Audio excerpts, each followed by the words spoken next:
Welcome to Albinism Talk with your host, Marilyn Green.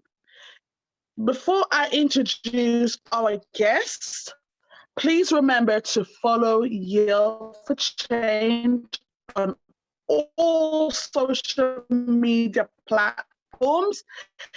And remember to please subscribe to our YouTube channel. Also, if you pictures of yourselves in yellow with albinism are welcome and other ethnicity also welcome. Without further ado, we have a guest in the room tonight. He's all the way from the United States of America. He is a voice actor of Story More, IT professional, entrepreneur, and a person with albinism. Ladies and gentlemen, I present to you Joshua M. Cintròn. Hi, Josh. How are you? Hello. How are you? I'm very well, thank you.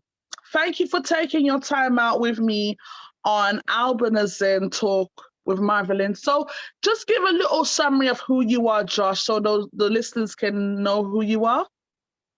I mean, where should I start? You kind of covered everything. So I'm 35 years old.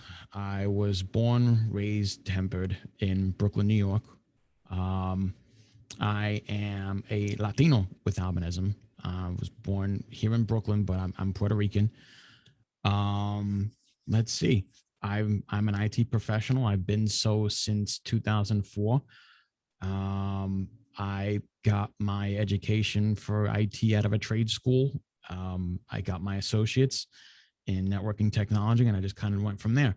I love to podcast. I love photography, and I love doing voice work, which is something I didn't really know I had, to be honest with you, but I love doing it. And yeah, it's been this sort of, especially the voice work, it's been this sort of door that sort of opened a whole bunch of other things to me that I didn't really realize I had the energy to do.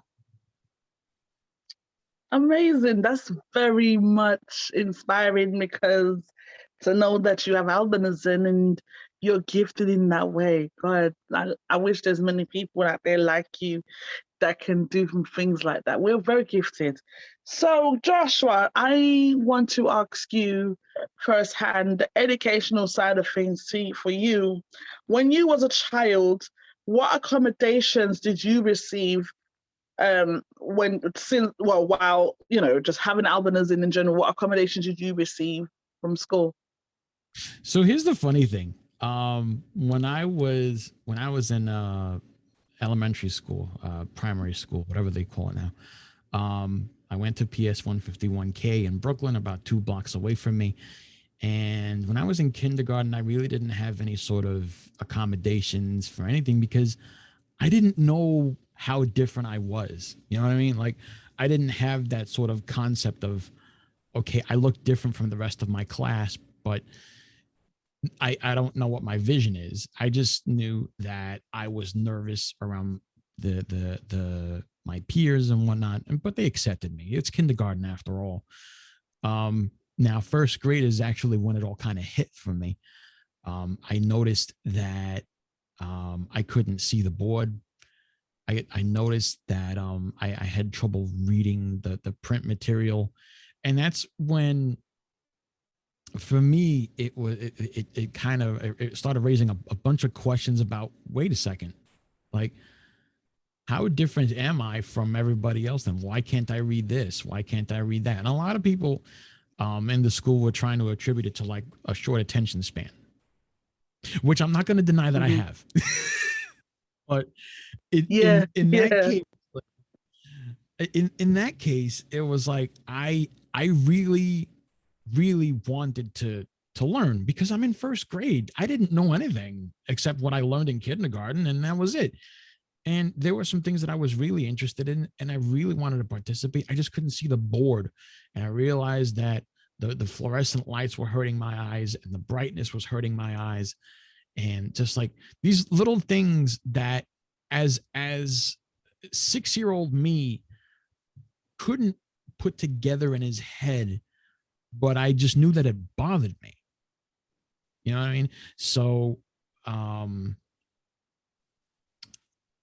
later on that year, I'd gotten a TVI, or as some colloquially known here as a vision teacher, to sort of help me with my assignments, to help, realize that I needed some sort of accommodation, and to strengthen some of the skills that I needed to be able to be competitive in elementary school, which is the weirdest thing to say. But I mean, as a person with albinism, you realize very quickly that you don't have that same edge as other people do. And it's a scary thing to realize. It's a really scary thing to realize that you don't have you don't have that the vision to read what's on the board. And again, me being 6 years old, there's no way you can articulate that. So there was a lot of frustration involved, and there was a lot of honestly, there was some denial involved, and there was really no way for me to put everything together up until maybe the 6th grade, honestly, when I was in intermediate school. So there's that. I can relate to majority of that because I experienced the blackboard thing as well. And also the fact that, especially when the board is very blurry, and it makes it very difficult to see when you're writing, when the teachers are writing with the chalks.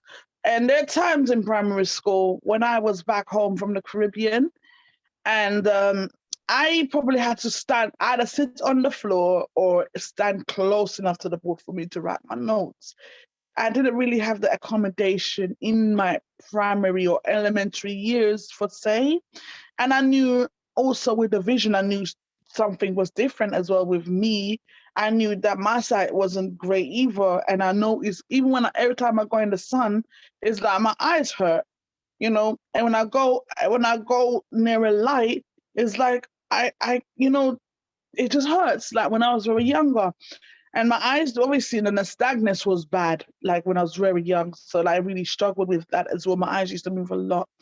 So I definitely can relate to a lot of that in that sense of in primary school and so forth. So in middle school, did you receive any accommodations, like going middle school, high school, up to college years? Did you receive extra time in your exams? Did you have to sit in front of the class as well in them? That in your other stage of education? So from middle school onward, that's when I really started to get to know my condition. I want to say that the second half of maybe 6th grade is when I really started to get to know my condition. I started to get to know my limitations. I started to sort of wrap my head around how different I was around my peers, or rather how different I was from my peers. And my vision teacher, my TVI, she visited me every week. I had extra timing on my tests. I had some of my work enlarged when I couldn't see it. And those are just things that I had to accept as my new normal for a while, going from from elementary school through middle school, through high school, into college. Those are the things that I really had to accept as my new normal, as, having to have my work enlarged, or having to take extra time on tests and things like that. And the weird thing about the whole thing about taking the extra time on the tests was there were points in time where people would think I was like developmentally challenged, or that I had a short attention span. And it wasn't the case. It wasn't it wasn't the whole thing about having a short attention span. It wasn't the whole thing of being if I can get the word out, developmentally challenged. It was just, I couldn't see, and people didn't grasp the idea of, oh, he's just wearing glasses, but nothing else is affecting him. I really want to be technical. I had my first Can I come to that area? Sorry, can you just, guess what? Yeah, Sorry. network. Sorry, can you just keep your mics muted, please? So the guests will just join, please. Can you just keep your mic off, Oh yeah, please? use one here. More gather listen. Sorry, can I you told turn you your about mic this off, Zoom meeting please? now. Sorry, can you keep your You mics can't off, tell me please? you don't want to miss it. Can you turn your mic off, please, and your video off, please, because we're in a conversation. The speaker not loud. Nah, yeah, they always. Can you keep your mic off, please? Hold on a second.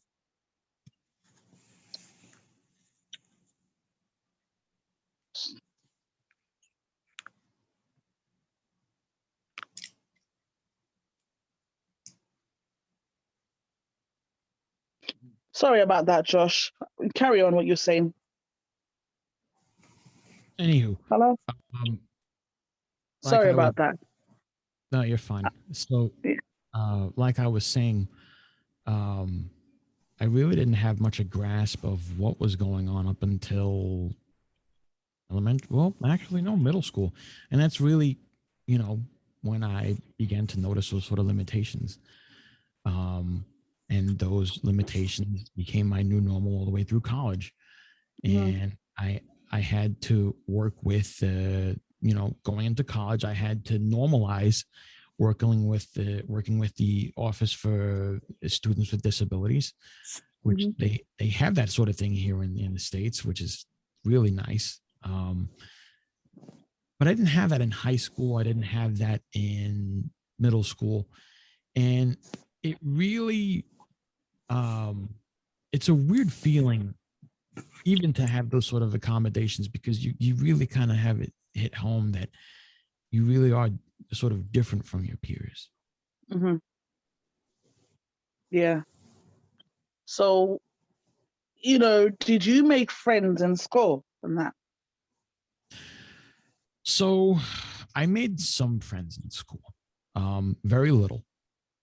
A lot of people, a lot of my peers, unfortunately, were very judgmental. Oh gosh. And which, I mean, that doesn't exactly surprise me, because kids are going to be kids. But like going into, I want to say, junior high school into high school, there was a lot of bullying that I had to endure. There was a lot of that sort of stuff that I had to endure. And unfortunately, what people don't take into account is that has an effect on somebody. That has a real effect on somebody, on their self-esteem, on their confidence in themselves, things like that. It's a very hard thing to go through. Yeah. And then on the sad part is you kind of carry around that trauma with you for a while, until you take the initiative for yourself and you go get therapy and whatnot. And, it is what it is. Yeah. And it took me, I'll be very honest here, I'm very candid. I've been in therapy only for the past few months. I'm 35 now. And, when you and I first started talking, on the Instagram a while ago, I was already in the midst of my therapy and everything. But if you really want to put it into perspective, and I know I'm kind of putting myself out here, but I really didn't seek any sort of therapy or anything like that up until I was 34. Jeez. It's because I really didn't know who to trust, and I didn't know who to talk to, and my trust in a lot of people, because of the things I've been through, was skewed. to be brutally honest with everybody here, like before the therapy, I wasn't I'm not going to say I wasn't a good person, but what I will say is I would have, knowing what I know now, I would have gotten help a hell of a lot sooner. Yeah, I can actually say that's very much similar as well. It's emotional. It's okay. It's okay. For those who just joined in, welcome to Albinism Talk with Marvelyn. We are with guest Josh Cintròn from the United States. This talk is recorded, so it's a reminder to all our guests to keep your mics muted and videos off for the duration of this talk.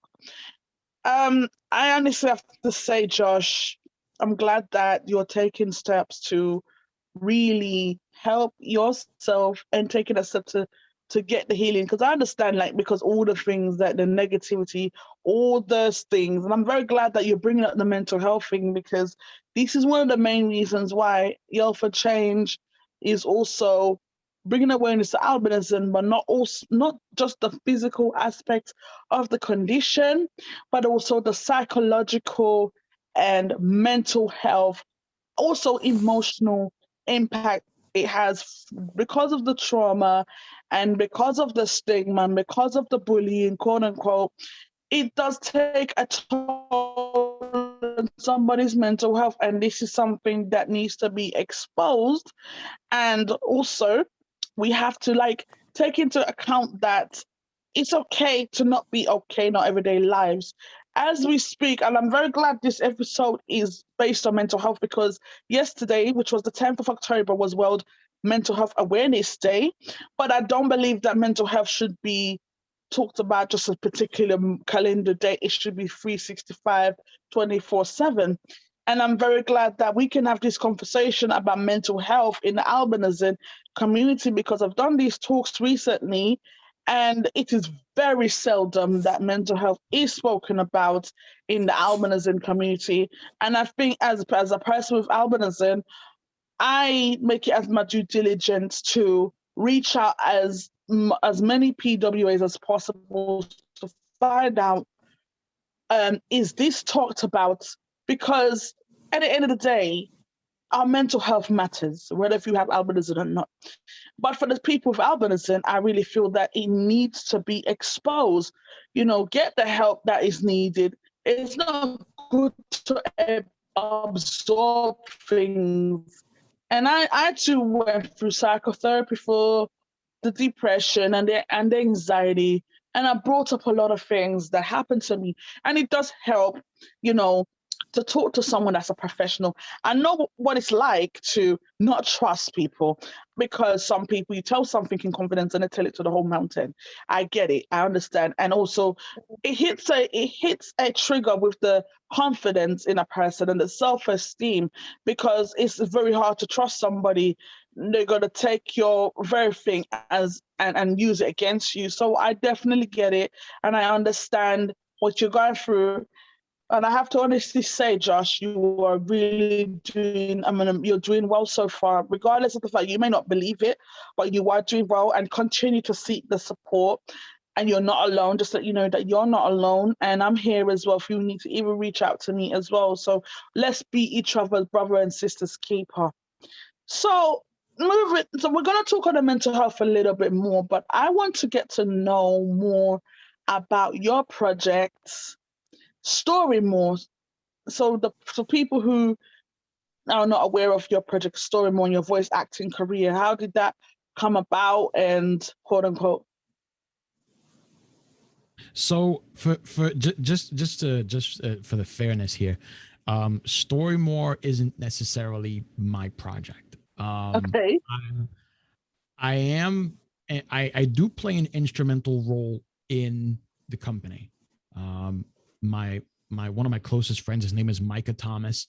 He is, for all intents and purposes, the head honcho of Storymore and its parent company, Megalio Media.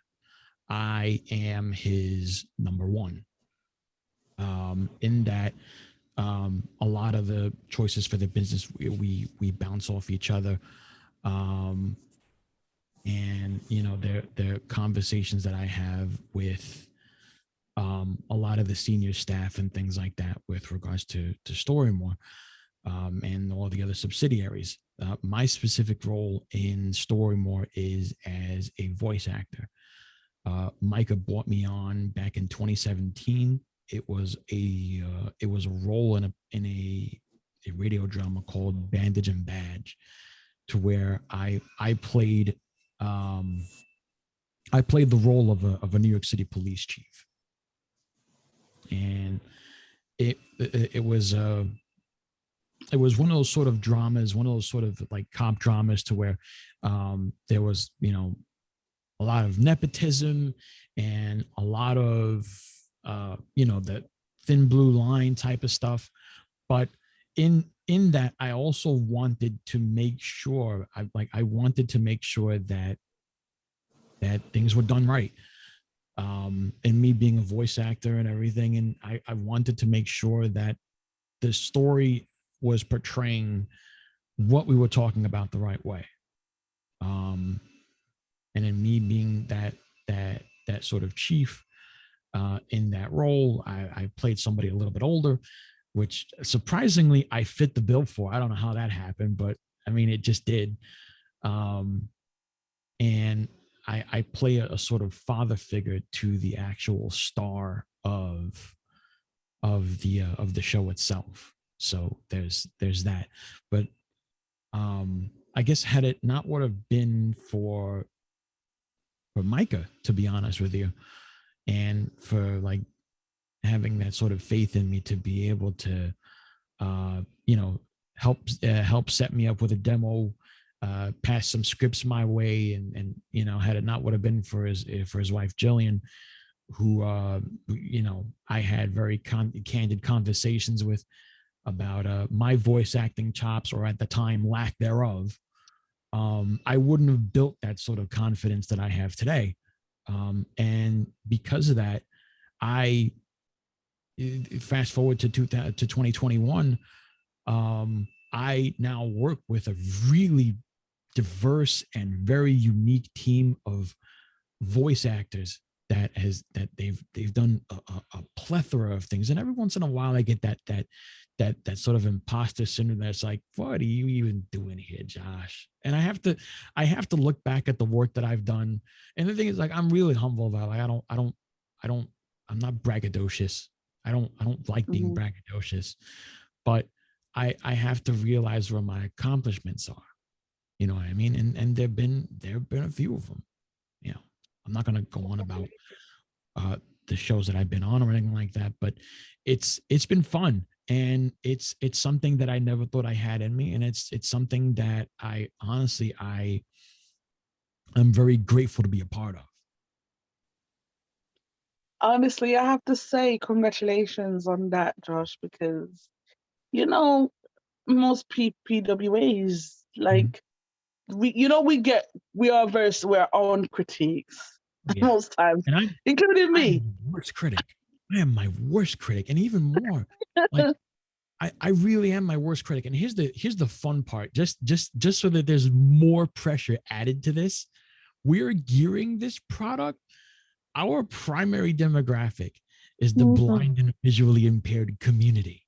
Okay, so no pressure at all. But Yes.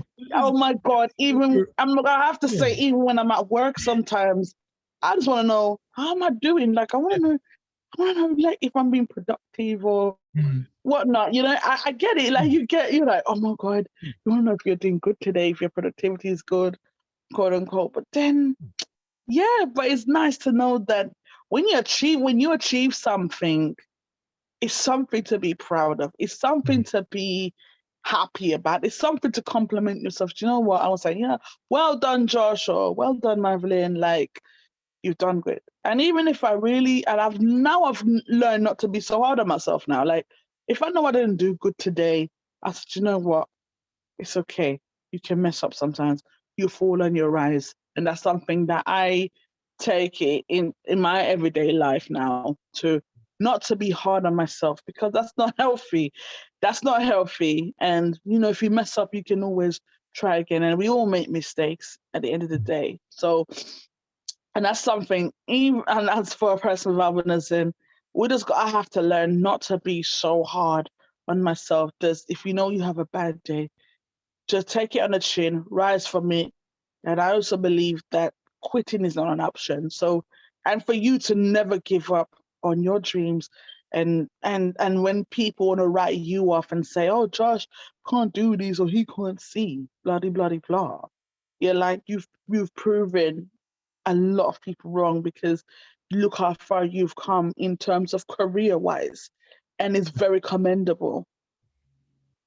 Thanks, I appreciate that. You're welcome. So another thing I want to ask, let's get into it now. The myths of Africa. You know, remember a couple months back when we did the talk with my friend, and we spoke about that baby that got the hand. That broke my Oh heart. God. It broke my heart. And, Yeah.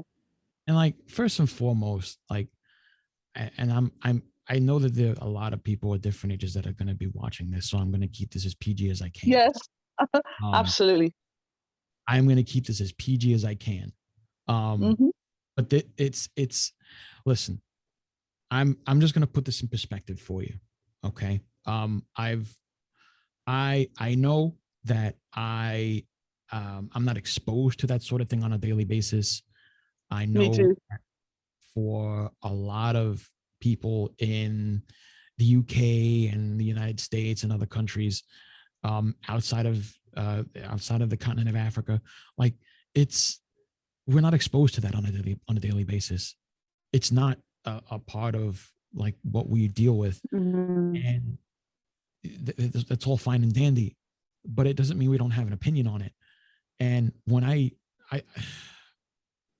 when it comes to these stories, I get amped up about it, because these are not just adults that are having these things done to them. These are kids.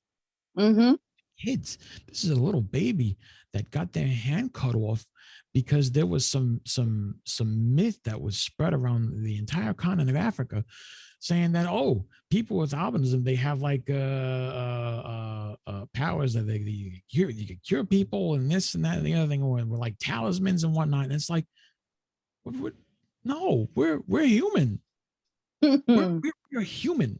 We are human, and it's there's no happy medium. Either we're considered talismans and we have supernatural powers that we can cure people with, or, and here's the other extreme, or we're cursed and we're being punished by God. There is no happy medium here. None. What kind of a life is that? You know, and I'm not smiling because this is something funny. I'm smiling because this is terrifying. It is absolutely mortifying that there's this let's put aside the fact that we're made fun of by our own skin and disregarded by our peers. There are people being killed for this. Yes. Okay? Killed, you know. And if being killed as well. And another thing that I was told as well, I remember when we done the first Albinism Talk by one of the listeners, that they have to bury the PWAs that's passed away at night. They don't bury them publicly. And I heard it again in another talk, that they have to be, because if they say that a PWA don't die, so they vanish. But with all eye and sight, they actually protect the bodies from being mutilated, or they dig up the and love. Okay, thank you. So he's got to leave, I guess. So one of the things that we have to say, these barbaric acts, is still going on in 2021. So to know that you can't even have your own resting place because of these myths, it's a lot. We're in the 21st century. Okay, we're in the 21st century, and there are people with albinism that in the same world that we live in, okay, that they're being brought into this world. They you know, they're just born into it. They're innocent. They don't know what's going on. Little babies brought into this world. They got, I still can't get over the whole thing that she got, the little baby got their hand chopped off. But like, yeah, like later on, adults, like, and now what you tell me about this whole thing with the graves having to be protected, because you have people that are going around that are treating the graves like it's junk, like it's a junkyard, and they're looking for spare parts. You got to be kidding me! Like, we're human beings. We're not a Chevy pickup truck that just got discarded on the side of a road. We're human beings. We are human beings. There are no spare parts. We just want to be treated the same way any other human being wants to be treated. That's all. It's not that hard of a concept. Yes, absolutely. Absolutely. And the thing that really got me is the fact that, I mean, you can't even rest in peace, because they dig up the graves and they take the body parts and they use it on the black market. And one of the talks I did, I think it was episode 3, but another PWA, she told me that an arm will cost like $90,000 US. There's an arm running for 90 grand. Okay. And so that'll be about £75,000 in our money, roughly about that.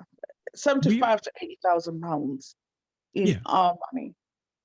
We are being sold on a black market, okay, very much the same way as if, let's say I needed a spare part for my truck, okay, I could just go to a junkyard and get it from another wrecked truck. What they do is they go into these graves and they disturb the graves, and then they dig up whatever parts they need, an arm or a leg or whatever. So now, not only did you desecrate the grave site, you're also desecrating the person, and they can't even so much as rest, because what are you going to do now? You're going to take a Midas saw or something like that and just amputate the leg and just sell it. Yeah. Like we're spare parts. That's no way to die. We at the very least, everybody else can die with some sort of dignity. Why can't we? How would die with dignity? We can't even live with dignity. We can't, because if we're not being mutilated, we're being killed. Yeah. You know what I mean? And I know, like, a lot of people are gonna tell me, Josh, you don't even go through it. Why are you getting so worked up? Because it's a human life. No, it's true. It's true. It's true. It's true. It's so true. I mean, don't care what people think. This is how you feel, and it's a passion. It's you have the right to feel this way.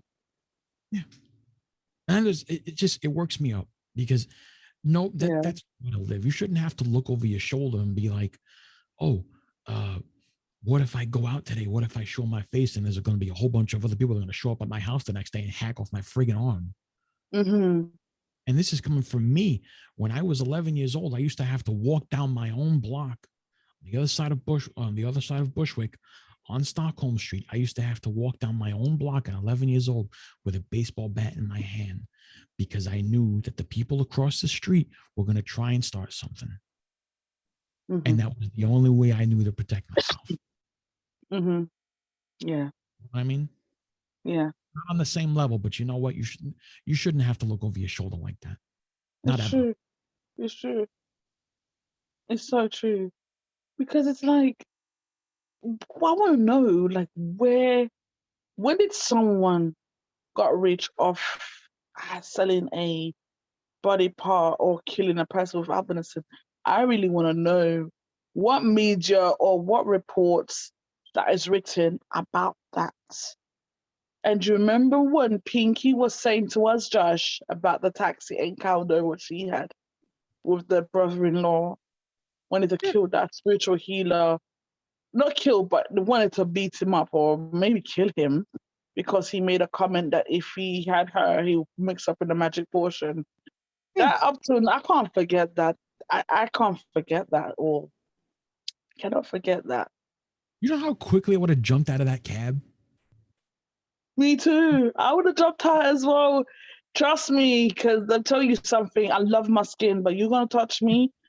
You touching me is a no-no because I will fight you. I will fight you, honestly. And I have welcome to our guests that just joined in. Can you please keep your mics muted, please, for the duration of our talk? Thank you. This talk is also recorded, so for advocacy purposes, so just kindly asking our guests to join in to just keep your mics muted. The floor will be open in the next few minutes, so if you want to speak with Josh, you're more than welcome to. But before hold on a second. Yes. Oh, we've been waiting. Oh gosh. Oh, Pinky has joined in. Hold on. Hold on 1 second. Bear with me for a second. Oh, hold on. I'm sure I accepted her. 1 second. Hold on. 1 second. Wait, hold on.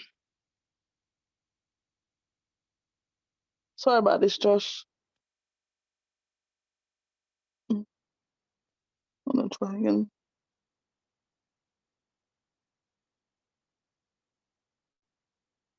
Should I send her the link? As I just mentioned her name and she's joining in.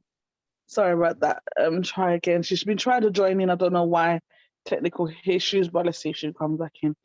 Yes, she's here now. Yes, welcome. I just called your name, Pinky.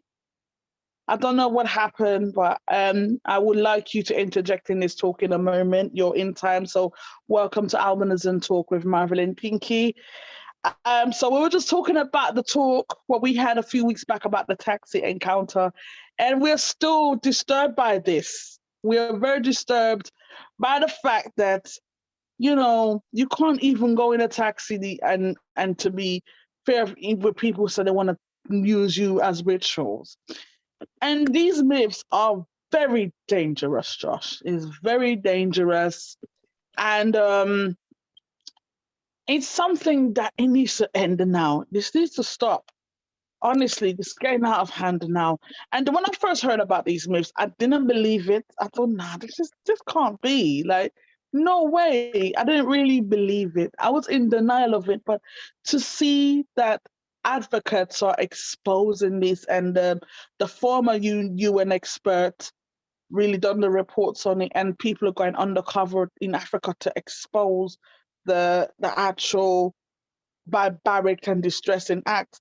I'm like, wow. And to know another attack happened again in September with a 12-year-old boy, again, the same method that they used on that 2-year-old girl happened again also.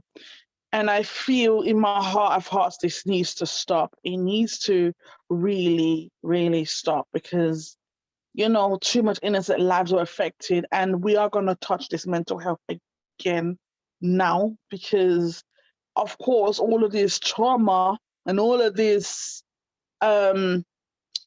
these things that's happening to these people, of course it's going to take a toll on their mental. Some people suffer from PTSD, PTSD, anxiety, depression, and even some say they want to commit suicide. And it's a very uncomfortable thought to have.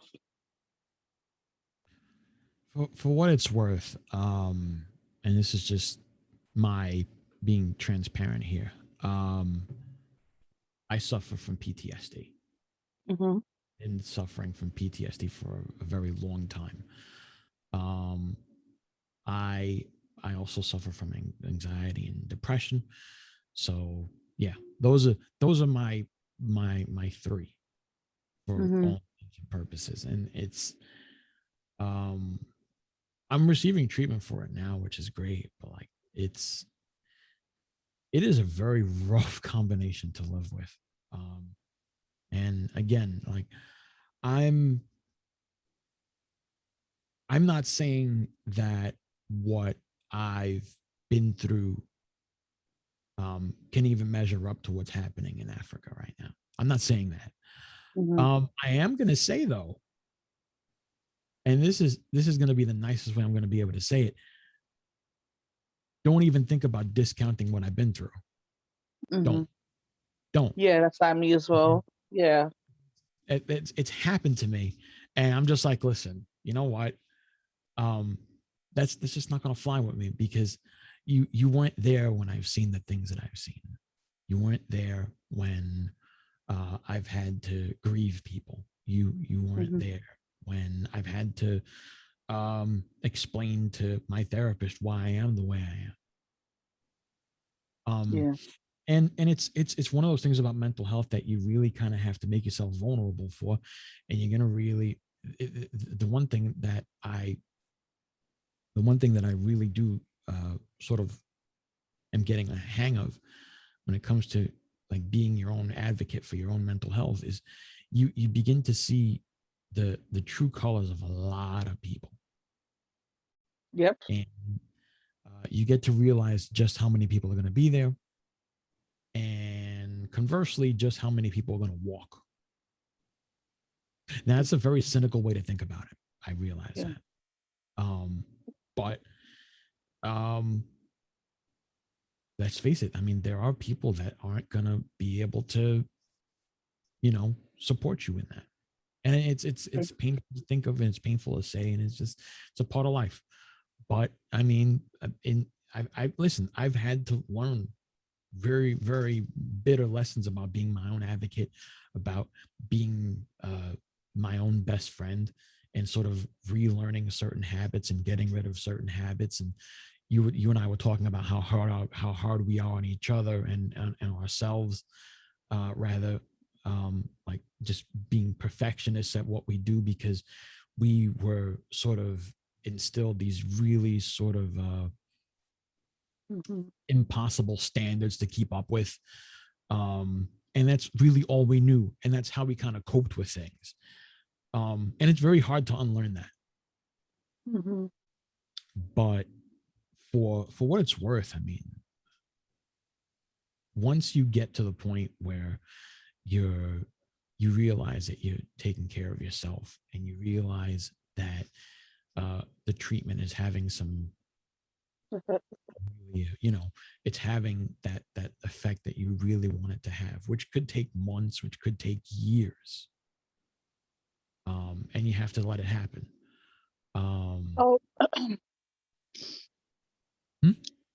Yeah. Thank you for that person that wrote a comment. Yes, we appreciate you. Welcome. The floor is now open to anyone who is free to speak. So if you want to ask Josh questions about him and his journey with albinism, the floor is open now.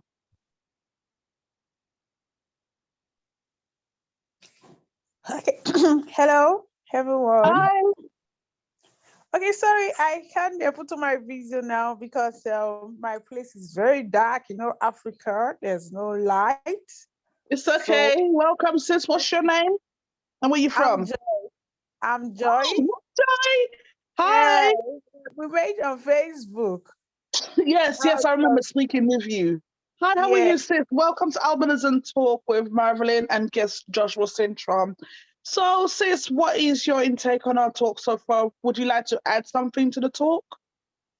Okay, yeah, let me say something. Let me talk about the Nigeria scenario, as in the African scenario. When it comes to albinism, the issue of albinism in Nigeria, there are over close to 5 million persons with albinism in Nigeria, and we have over 200 million persons. 200 million persons in Nigeria. So you see the percentage, 5 million persons. And in Edo State, we are looking at, I'm from Edo State. We have 36 states in Nigeria with federal capital. So in Edo State, we are over, like those persons have meant like over 200 persons with albinism. And I've been able to give the awareness to them about their skin, how they need to avoid the sun. In Nigeria. We don't have winter, so it's more of sunny season all year round. You can get 40 degrees of the sun. So you see the intensity of the sun. You know, the sun is not good for our skin. Yes. It gives red spots. And this year alone, we lost 2 persons to skin cancer. 2 ladies, they died with children. They died. Oh, sorry to hear that. I'm aware of the skin cancer as a killer in West Africa, especially in Sierra Leone, Nigeria, and all those other parts. I am aware of that. Okay, so you see, and apart from the skin issue, we have this issue of low vision. Most persons with albinism, they can't see well, and it's affecting their academics.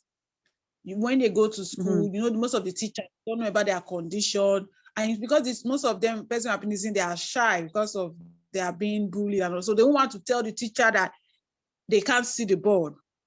So they will sit on the back and they can't write. So at the end of the day, they don't do well in school. So you see them now dropping out from school because of the low vision.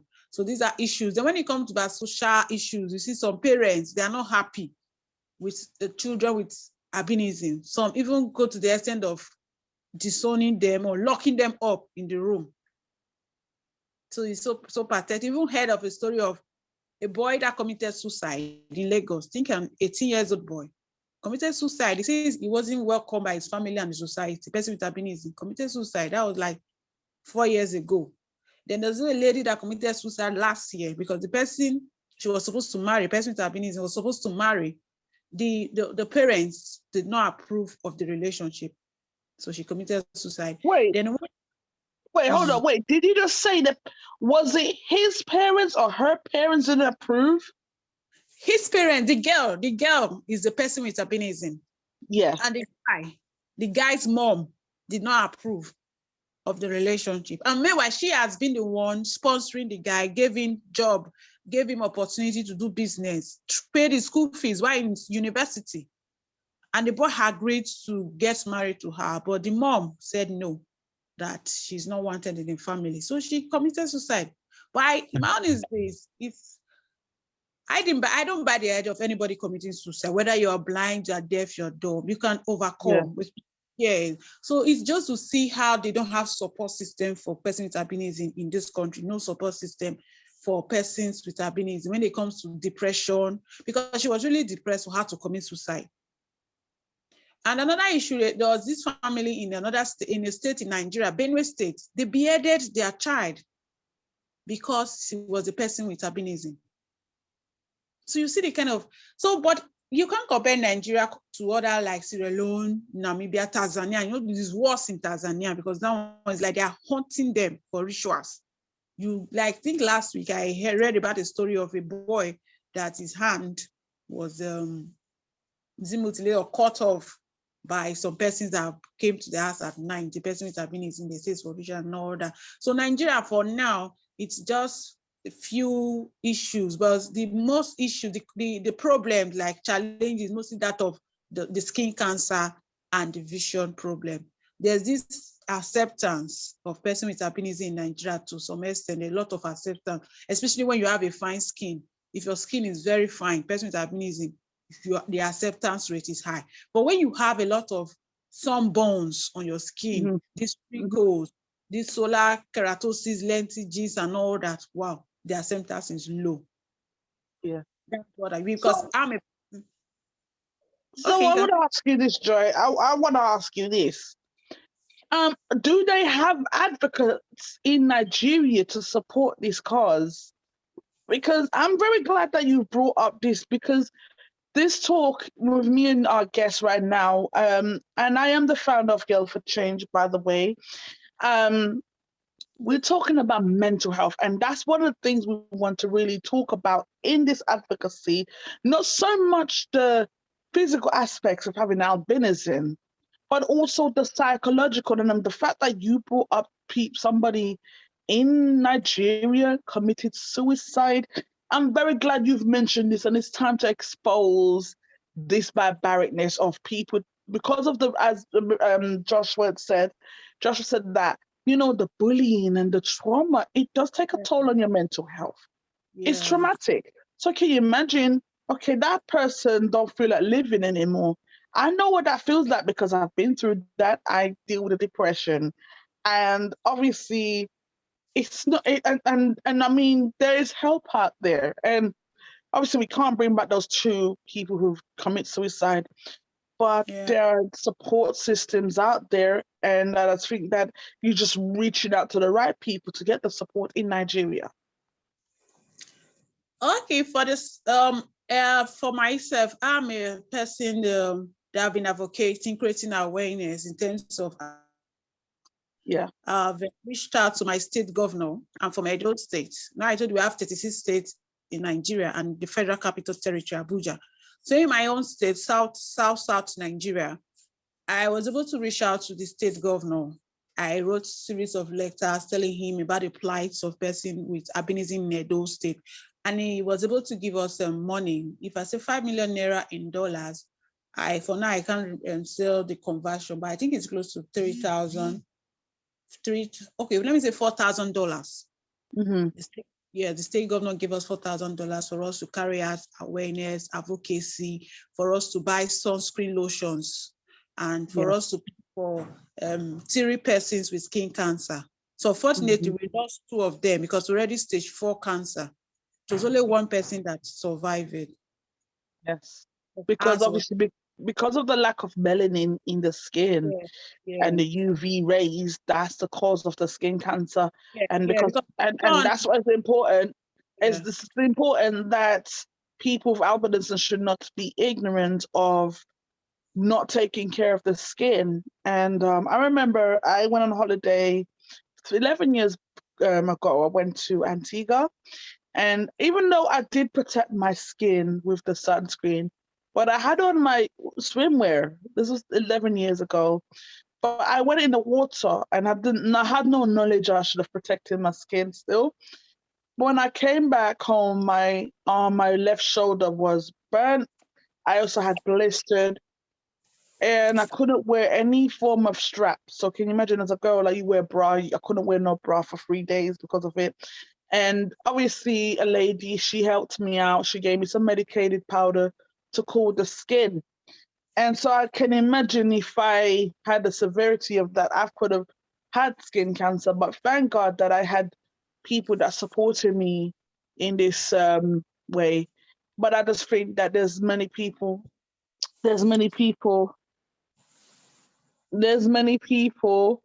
who are going through this situation of not knowing who they are and not getting the support that they need. So it's important that you keep the advocacy going to keep spreading the message towards albinism. Keep doing that. Thank you. I sent you a video. I don't know. That was one of our vote cases. If you watch the video. I did see it. That was one of our Yeah, I saw the video actually, and I was very impressed by the work that you do. And I will definitely post that onto Yell for Change's Instagram page so that other people can see that other people are taking steps of advocacy. So, it's not just one of the 4 E's of Yell for Change is to enlighten albinism as well. So bringing enlightenment to bringing enlightenment towards it. Welcome to our guest that's joining in. Welcome to Albinism Talk with Marvelyn and guest Josh Cintròn. So just to kind of remind you that this talk is recorded for advocacy purposes. So please keep your mics muted and videos off for the duration of this talk. Only me and Josh Cintron's mic should be on. Thank you for your time and Albinism Talk.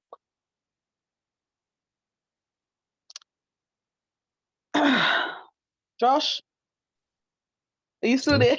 I'm still here. What's your take on what the guest is saying? So there's a lot to unpack there. There's a lot to unpack there, and it echoes a lot of a lot of things that we talked about before about mental health awareness, and also about not just mental health awareness, but getting to know your condition and sort of getting to know how to take care of yourself physically. Like, Yes. I have gotten those really bad sunburns on my shoulders. It's Yes. part of the I reason why I know. really don't like I going to know. the beach. It was a few years ago. I went to we were gonna go to the beach, went to Jones Beach out on Long Island, and it was a beautiful day. It was cloudy in and out, but I still got burned. I still came back to my house in Brooklyn uh looking like a lobster. I was burnt. And like I that was one of the things that you know about it, and some people try and test fate anyway, and that was Mhm. me for a while, because I'd reapplied and everything, and then I just kind of I was lackadaisical about it because we were having fun at the beach and we were in the water and just swimming around in the ocean and everything, and just it was what it was. But when I had put my clothes back on to head back toward the bus to head back home, that's when I realized that I had that sort of pain on my shoulders to where like the material would touch my shoulders, and it's excruciating. It is just absolutely excruciating. And I got home and I applied aloe vera and just hoped that it would cool down, and then it would blister, and then it'd be over in a couple days, but it would still hurt. Yeah. And I know the feeling. Oh my it's God. yeah, I it's know like, that feeling, because when I went to Antigua, and that was the first time I visited, because that's my grandfather is from Antigua, my dad's dad. I went there, and that place is hot. So I can't compare that to Africa, but it was hot enough. And when I came off the plane, you could actually feel the heat. And because of the lack of melanin in my skin, you feel it more than a normal person, yeah, because we don't have that protection of melanin. So while I was in Antigua, and I explained the story, as I said to that young lady, that I had on a bikini. So me being me, okay, I wear my bikini. I did protect my skin. I did put sunscreen on, but I went in the water, not realizing that the salt it got onto my skin, and obviously I fried. So my whole left shoulder was bruised. It was stinging. It was terrible. My face was red as well, so I couldn't leave. So this is one of the things I encouraged PWAs. If you get sunburn, do not go out for a few days. It worked for me because I stayed indoors for I stayed in it for a few days after that, just to keep my skin cool, drink lots of water, and the thing that I was told to use was aloe vera leaf.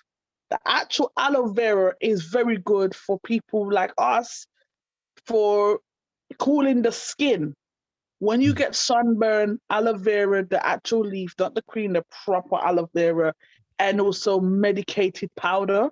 That's also good, because when the lady gave me the medicated powder for my shoulder, the blister drew more or less started to heal up. I was able to wear straps again. I was able to, I just felt better, and obviously I went to Jamaica 2019.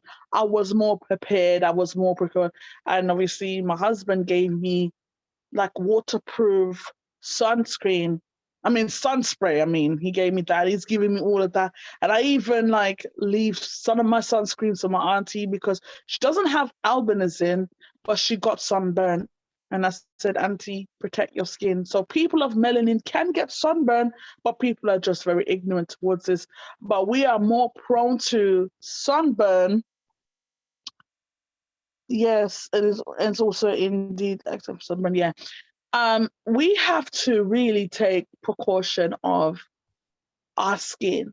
As much as the sun, we love the sun, and the sun is also our greatest enemy. So we have to, it's like, when you go into a warehouse or you go into a job, you have a thing called PPE, which stands for personal protective equipment.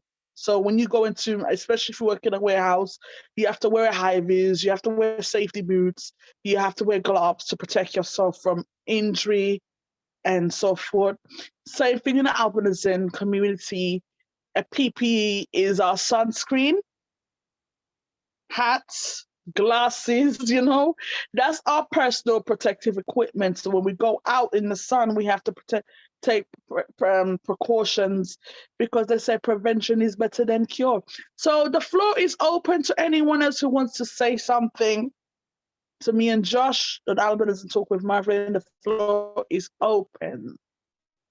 So I guess anyone would like to say something? Hello? Hello? Hi.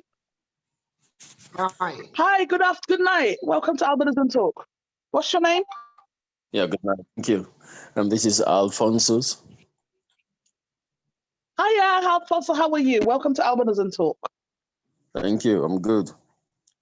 I'm good. I first of all want to appreciate this initiative and Thank you. this organization. And for me, organizations as these should dominate all spheres of human experience and human life, because every human person that falls into this earth comes with challenges. As long as we are entering into a world of imperfection, we'll have to be set for challenges. And Yes. I wouldn't want to say that people with albinism are an exception.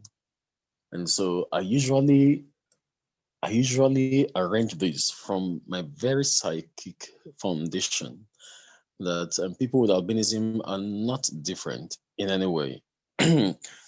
One could lack melanin, the other could lack common sense, and some others could lack good visual proficiency, others could lack financial well-to-do.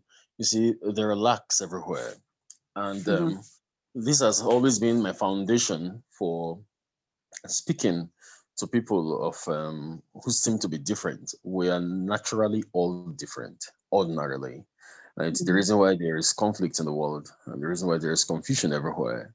Albeit all the institutions and all the efforts that have been put on ground to ensure unity, solidarity, or humane expressions towards other human beings, and just the likes, we've grown even worse in all of it. So I have examined the nature of life, and I came to discover one simple thing, and that was what the absolute being that created us already computed inside of us, transfer of adaptive features. Transfer of adaptive features. I may sound radical at this moment, but whoever is not radical on this planet presently would live like the sand, or would live like the sun, or would live like the wind. No, they just keep living. They don't care how much mess people make with them. The earth does not get frustrated because we keep stepping on it, keep pouring shit on it, or doing every shit on it. The wind has not stopped giving us breath, albeit all the evils of the human person and the misuse of the wind. The sun itself had not stopped giving photosynthesis and so on and so forth. In this planet, the good people are not meant to act like this big modern nature kind of behavior. Because if you act that way, there are people who have designed themselves and designed a vision to perpetuate acts that could make the sun not shine anymore, or to deny human beings of wind, or to make a human being feel no gravity from the earth. So for me, an organization like this should start thinking about enhancements to ensure that this transfer of adaptive features become not just a thought, not only an ideology, but it becomes a way of life. I'm going to explain myself. Like I said from the very beginning, The one who created us, the Almighty God, has computed into us these normal features. For us to survive here on Earth, our parents impute in us some genetic transfers of adaptive features. So we eventually land as little children born, having gathered these transferred information while in the womb. I don't want to go deep into the details of the DNA stuffs and the Yeah, genetic I know what makeup. you mean. I know what you But mean. at the biological level, these transfers keep occurring, okay, and it has never stopped. And so human beings will always give birth to human beings, and wouldn't give birth to baboons or to goats. All right, so that's at the biological level. And then at the social cultural level, we are now talking about a human being who's um, adopted the attitude of surviving from the biological stand, like learning how to walk, how to speak, how to do those basic things, biology. The next one is cultural. Now, it is on the level of culture that we actually find problems, seriously. And that's where I would want to, first of all, to congratulate this initiative. I said that from the very Thank you. beginning. And secondly, very strongly, to encourage this initiative, that we need to go beyond. We need to go beyond what our immediate social cultural milieu affords us. The world's grown so dangerous, and I want to let you know that people are forming groups and forming organizations and associations, solidarity groups for self-defense. I don't see any reason why our children um, who have the deficiency of melanin, which is not for me a sickness as far as I'm concerned. For me, is not a deficiency, to be frank. It is an extraction of um, an extraction of the human race. We all must not just be the same, but these are the variety that also defines language differences, that define racial differences and all that. So this is just an extraction. The fact that the Orientals have very tiny eyelids doesn't make them see less than the Caucasians that have wide eyelids, or the Africans that have wider eyelids, and so on and so forth.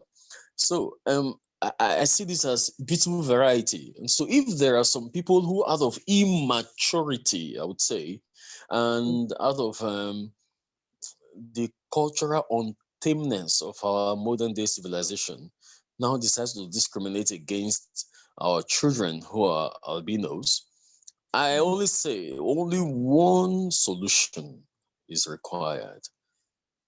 That is determining an adaptive feature that would enable the average albino child to rank as an important person in the society. We are all deficient, by the way. If human beings have been able to reach out to the moon, I imagine the deficiency. I imagine Yeah. the deficiency of the human person for ages. I mean, we cannot really count. Science cannot give us the adequate age of the world. And you just imagine that it was only in the 19th century that we ventured into the moon. Now, all these years, I mean, is it that they had no technology somewhere in the distant past? So that tells us that every human person has this limitation until we rise up from limitation and turn limitation into Yeah. limitless possibilities.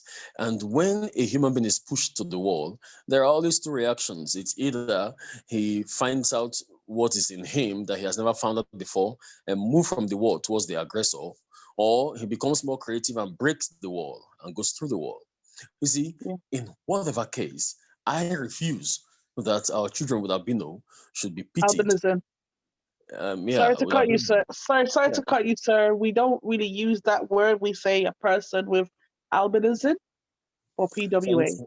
thanks for the education. Thank you. Thank you so much. I, You're I welcome.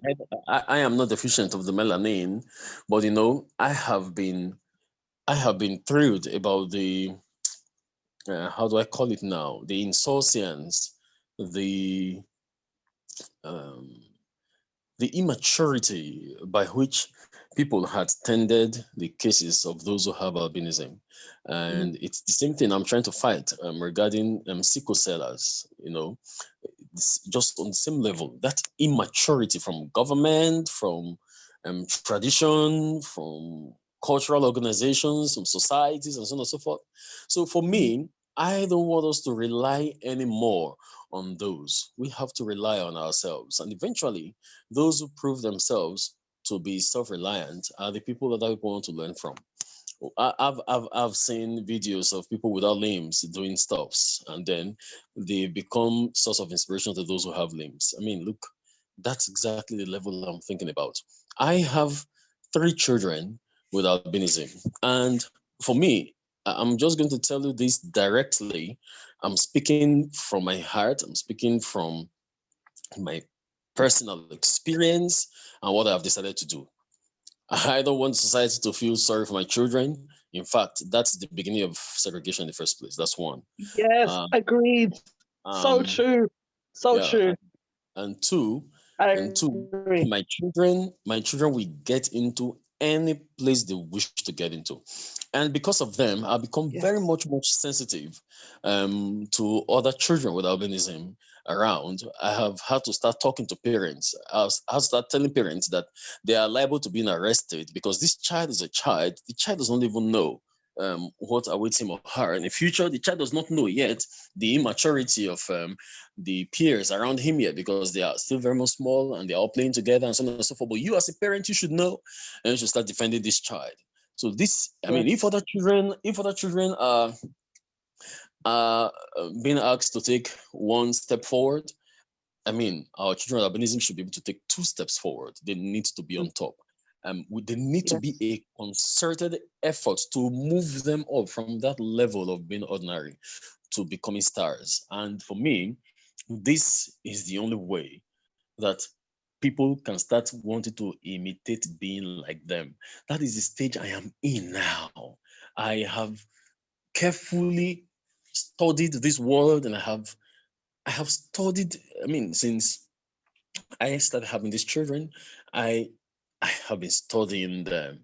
And I have seen that society is not going to give you what you want. I listened to the other lady who spoke. Fortunately, I'm speaking from those states too. I'm a Nigerian. And I was going to ask where you're from. I was going to ask you where you're from. I was going to ask. I'm glad that you mentioned where you're from. I'm from Edo State, and I wasn't really impressed about what the governor did. I mean, like 5 million naira, 5 million naira. That's a child's play. So for me, I'm just using that as an example that we have to really stand for ourselves, and majority of our activities should be very, very much private. When we are enhancing our children, when we are empowering them, it has to be private because of the risk of the evil ones going after them. I've not been able to hold back tears. I've not been able to resolve my frustration regarding what's happening in Zambia and Tanzania with the killing of these children for ritual purposes, because there's a particular chemical that's ejected from them when they are afraid. So it tears me apart. I'm sorry to tell you this. I am having the plans. Yeah, it hurts as well. I know. I'm having the plans of training these children in martial art. And I want them to be involved in optics. I want them to be involved in optics, the science of optics, the entire science of optics. They should own that enterprise, actually, because by their very nature, they are going to have deficiency inside. But the deficiency itself should become a strength, because the Hubble Space Telescope is able to do what the human natural eyes cannot do. But those were put forth by human beings. It was also an intention to solve or to resolve the lack that is in the human natural eye. So it's not the first time this is happening, but I just want us to have a concerted kind of thought towards the enhancement, strategic enhancement. It becomes a policy, and it becomes an ideology, and it becomes a way of living, that any child born with albinism is already a star, and we'd have to put our Thank you. hands together to make this happen. No matter where they are, no matter who they are, the extent to which we succeed is going to actually blow around the entire world a wave of realization about how wrong the world had been. I mean, towards the treatment of these children, and how clear and beautiful their future can be if they decide to take up the bull by the horn. And this is my recommendation. It's an encouragement, and at the same time, to congratulate Thank you. you for this initiative in the first place. Thank you. Thank you for your time. The next person has their hand up. So the next person had their hand up. Can you please come in? You want to say something? The person had their hand up. Hello? Yeah, I'd like to commend What's your name, the please? efforts. My name is What's your my name name? is Ibrahim Momo. Mm-hmm. Welcome to Albinism Talk, Momo Ibrahim. From Benin City in Nigeria.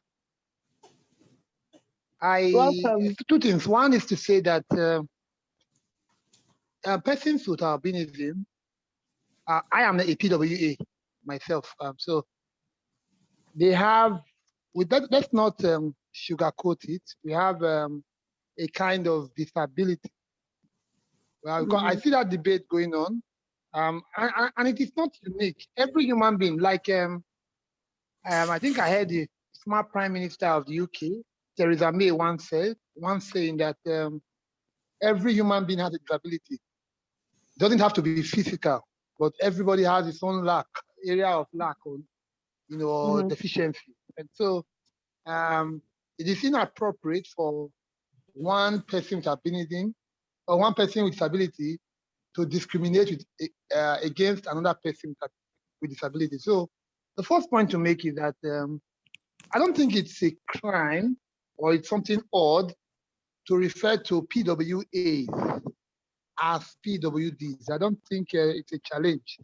In fact, for me, because I'm an albinism activist, I think it affords us PWAs some protection, some rights protection, that ordinarily we would not be able to advocate for. So I'd like to put that one out that we do have, for me, I've had a sibling who died of cancer, maybe because of its exposure to the sun. My immediate elder brother died last year, September 4, 2020, from cancer, skin cancer. So some of these things, we just need to face the fact that this is who we are, and then on the basis of that, we can now advocate or, ask for the protections that should be accorded to us based on the challenges, or if I would say, the disabilities that we have. So that's on the first point I'd like to make. And so maybe I would like to also know from the speakers, both of you have spoken earlier, what's your position? Let's get a perspective. I listened to the point you made about your visit to Antigua, and the preparation you had regarding your visit to Jamaica. And I know that it's not something, if were it not for the last.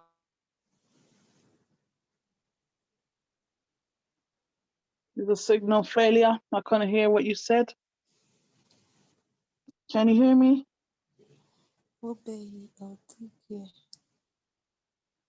Hello, can you hear me? Signal went. Maybe not Joy. Hi, can you mute your mic, please? Just to sort of respond to what was just said a moment ago. For the group link. Hi, can you mute your mic, please? WhatsApp. So now for that. Can I make the Yes. Sorry about that. Hello, I don't know what happened. His signal went. Josh, how are you? I just wanted to sort of springboard off of something that was said in the chat just a moment ago, and it's something that I'm definitely in agreement with. For me, persons with albinism should decide by themselves if they have a disability or not. Mhm. I'm on the fence about that, and I'm going to be very honest with my reasoning why. Disability has a lot of connotations to it, and it's because of that word that we're seen as liabilities, that we're seen as burdens, that we have a lot of that sort of negative sort of energy that's attached to us, and the bad part of the other side of the fence when it comes to what I'm thinking about here is, unfortunately, with us, with people with albinism, we are born legally blind. There's no deciding that. Biologically, there's no deciding that. There just isn't. Whether or not it's a disability, some people might debate. Yeah. Legally here in where I live in the US, there's a certain threshold to where it is a disability. I myself acknowledge that it limits things that I do, but I don't let it stop me. Yeah. No, I don't let it stop me. I don't. I realize where my limits are. I just don't let it stop me. I realize that there are things that I'm not going to be able to do. Yeah. And I have to make peace with that. It's Yeah. it's my responsibility to make peace with what the things that I cannot do, and I can't then overcompensate and say, "Hey, I can do this. I can do this. I can do this," when I really can't. Yeah. And the most bitter pill to swallow. It really is. But if we really want to be happy, if we really want to live quality lives, there's certain bitter truths that we're going to have to acknowledge. Very true. In that our That's so legal true. does limit us in doing many things. But does it have to limit us? Does it have to limit us in our entire lives? And can we overcome it? Yeah, we can. Yeah. Pinky, I saw your hand raised up, sis. Welcome to Albinism Talk, sister. And what would you like to add to this talk? Princess Diana. Hello, Pinky. Hi, Evelyn and everybody else. How are you guys? How are you, my sister in? I'm well, thank you. I'm listening to this conversation. I'm also reading some of the comments. And I want to say that I fully stand behind Josh in the statement that he just made just now. I mean, honestly speaking, I mean, it's no, it's not even something that we can hide. You know, the fact that we suffer from low vision. You know, which I actually associate it or categorizes as, you know, falling under people with, you know, a disability. So nobody can come and tell me that I don't have a disability, knowing very well that what are my limitations, you understand?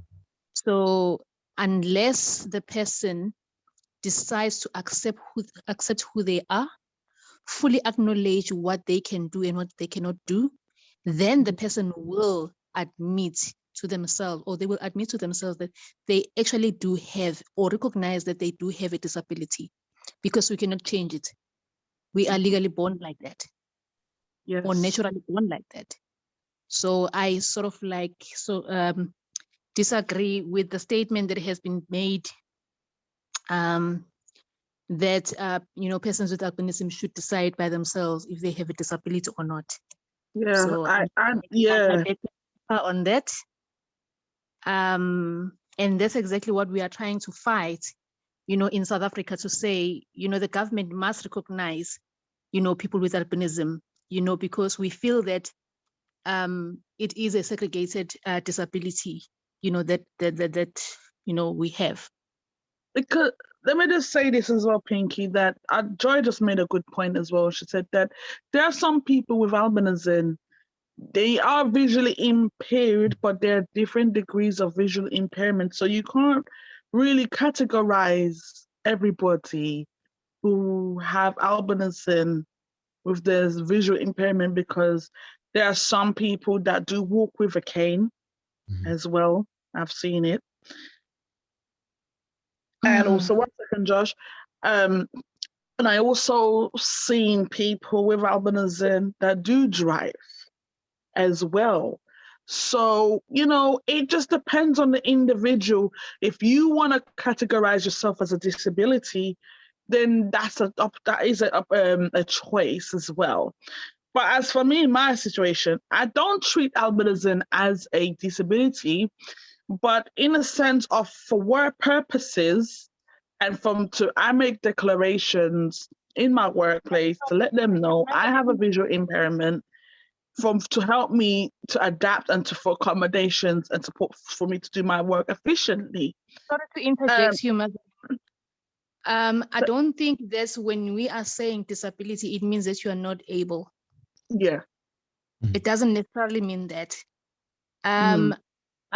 Maybe in the South African context, because that is what we want, basically. Then I don't want to sort of like maybe deviate from what the mandate is that we are trying to drive in the South African context, because that's what we're trying to drive. That's what we are fighting for.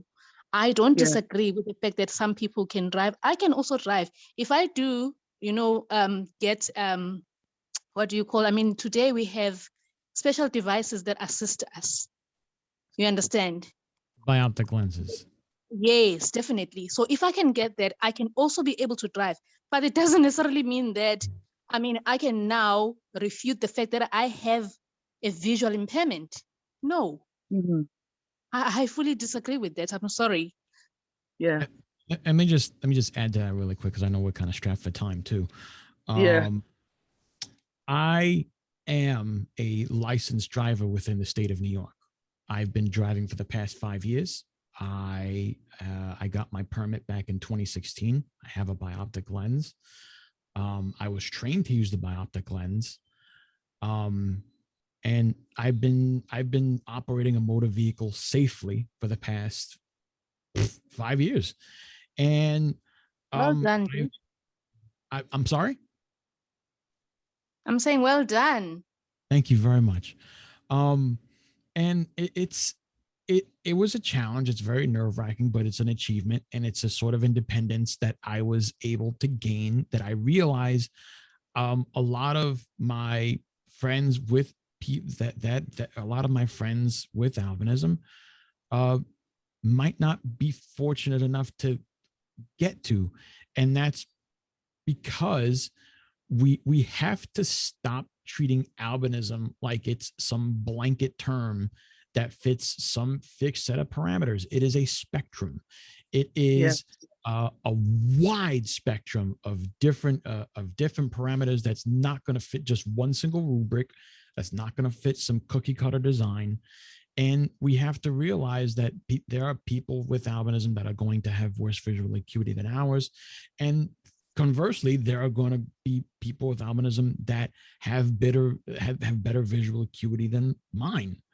I use a bioptic lens, so I'm able to correct my vision, but that doesn't negate the fact that that for all intents and purposes, and by the legal standards set forth in the state of New York, that I, according to them, am disabled. Now, it's not to say that I'm not able to do anything. It's not to say that I'm not able to work. It's not to say that I'm not able to drive. It's not to say that I can't participate in my hobbies. It is, I don't like the word. To be real honest with you, I don't like the word at all. Yeah, I know what you mean. I know what you mean, because it's like you're labeling someone. You're labeling somebody. It's like a label you're giving them. Like, I always use Down syndrome as one of my points when I talk about labeling someone, or somebody who's born with a deficiency, or not just albinism, but just like in general, there's different disabilities and different genetic conditions globally. But it's like where society has created this stigma around disability, it's like you're creating this limitation. You're creating this limitation for people who have impairments, and it caused a big barrier. And going back to like the mental health aspects of it as well, like it causes a big issue, and it does take a toll on somebody's mental health. And we're a person with albinism that are struggling to find themselves in identity crisis. So we're labeling them. We say, oh, they got a disability or whatnot. Okay, yeah, we there's nothing we can do about our eyesight regarding, okay, visual impairment side of things. You know, we cannot change. There's nothing we can change about that. We were born this way and so forth, but we can actually use the support and the resources if we are fortunate enough. I know some people may not be fortunate enough to have the accommodations like me and you have, Josh, and Pinky as well.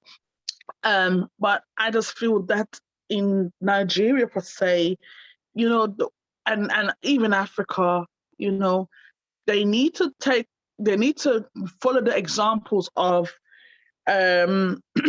of other places like the UK and US that specialize in providing accommodations for the blind and visual impaired people as well.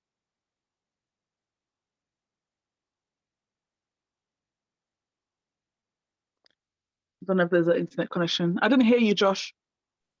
Oh, no, I mean, you pretty much took what I was going to say, honestly, and just kind of compacted it. And we also have to acknowledge that not every approach is going to work for every culture. So it's if it is a plan that, you know, it's going to apply to persons with disabilities, to persons with albinism, it's a small subset of, you know, persons with disabilities, whether or not we want to acknowledge it.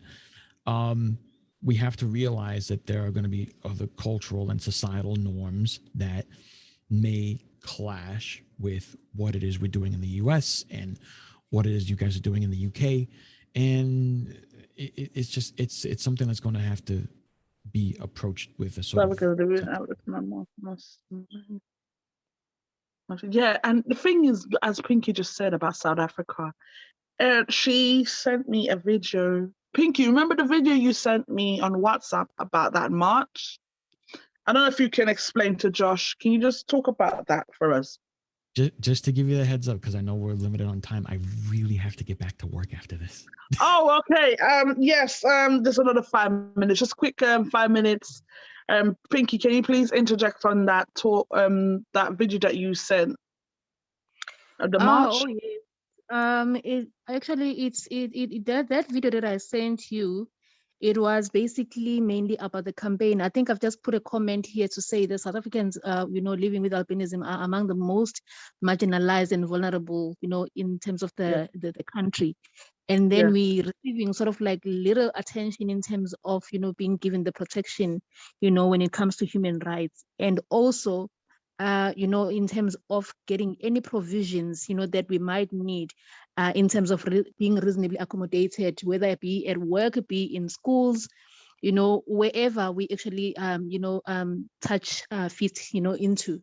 So that march was basically to say we need them to sort of like understand and acknowledge, you know, people with albinism, you know, whatever that we require, you know, in terms of assistive devices, in terms of sunscreen protection, because you find that in people, I mean, we've got people that are staying in rural areas where they cannot even reach, you know, pharmaceutical institutions, you understand? Why can't they provide that service for free in the clinics? Because clinics are the only nearby areas where they can be able to access, you know, UV protection, because of the fact that we suffer from or we are prone to cancer because the sun is our worst enemy. So Yes. that memorandum that we sent, in the social development department, it had quite a lot of issues that were raised, where we're saying the government needs to actually, take cognizance, of what people with albinism are going through. I think I just sent you a picture right now, where Bonnie, Crystal Roberts, was actually. Yes, I saw that. I saw that. Yeah. I saw that. You saw that. So I was appalled very much.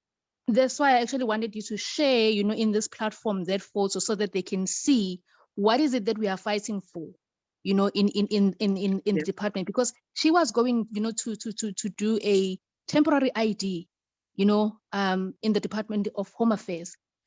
I mean, to be arriving around 9 and then you leave at something after 3 in the afternoon, not being attended, you get sunburn and all of that. That was uncalled for. Yes, So those are I the was things that we're disgusting, saying. man. Yes, those are the Disgusting. things that we're saying. You need to understand our condition. Mm-hmm. You need to be reasonably accommodating to our needs. Yeah. That's the message that we're saying. And the thing is that she could have collapsed and have heat stroke, That's the thing that concerned me. She could have actually had a heat stroke. Exactly. But yeah, and obviously I hope that she gets well, and just hope she's taking the necessary things She's actually to fine help her now. right now. She's actually fine now. Yeah, she's healed. Oh, that's good. We're gonna have to wrap this up because of time. So thank you for all those have taken part in Albinism Talk. Thank you to the listeners and the floor team. Joshua, what is your final thoughts on this? And to close this talk, what is your, in conclusion to albinism, what is the message you would like to send out to the world? I guess the message that I want to send out to the world is, when it comes to albinism, there is a lot of work that's already been done, but there's a lot more work to do. Yes. There's a lot more work to do. And we have a lot of people that could do it. We just need to support each other while we're doing it. That's all. Thank you so much for your time and Albinism Talk with me. And obviously I really enjoyed this talk, because it's good that we can learn something today, and I've learned a lot during this talk. So thank you to everyone that's tuned in to Albinism Talk with Marvelyn Green. Before I go, please follow Yell for Change on all social media platforms, and this episode will be posted on YouTube. And please remember to subscribe to our YouTube channel. If you'd like to take part in the Yell and Yellow campaign also, you're more than welcome to send your pictures to Yell for Change Instagram page. So thank you all so much again. And remember, Yell for Albinism. Together we stand, together we can. Thank you. God bless. Good night. Good night. God bless. Thank you. Thank you, Josh. Bye. So you can see my